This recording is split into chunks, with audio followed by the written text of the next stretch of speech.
की तरफ। और ये है भाई साहब वेरी वेरी इंपॉर्टेंट क्वेश्चन। अब आप थोड़ा सा दिमाग लगाओगे, क्वेश्चन चुटकियों में हो जाएगा। समावेशी कक्षा में सभी पाठ्यचर्या अनुकूल के शैक्षिक मानकों को विशेष बच्चे के लिए निम्न स्तर करने के लिए निर्देशित किया जाता है। तो आपके दिमाग में एक बात आएगी कि सर आपने हमें एक बात बताई थी कि समावेशी शिक्षा जो होती है वो सभी के लिए होती है, जबकि ये कह रहा है कि सभी पाठ्यचर्या शैक्षिक मानकों को विशेष बच्चों के लिए नहीं नहीं नहीं नहीं विशेष बच्चों के लिए ही नहीं है, सभी के लिए है।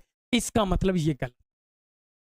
ठीक है, अब ये कह रहा कि विशेष बच्चों की मुख्य धारा की कक्षा में सीखने की कोई संभावना नहीं है। देखो लास्ट पॉइंट ये है, समावेशी शिक्षा का मतलब होता है कि सभी को शिक्षा की मुख्य धारा से जोड़ना, सभी को शिक्षा की मुख्य धारा से जोड़ना है, सभी को शिक्षा की मुख्य धारा से जोड़ना।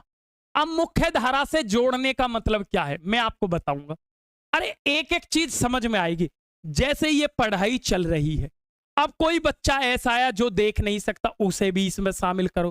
कोई ऐसा आया जो चल नहीं सकता, उसे भी शामिल करो। कोई ऐसा आया जो सुन नहीं सकता, उसे भी शामिल करो। ये धारा चलती रहेगी। तो सबको शिक्षा की मुख्य धारा में जोड़ना है।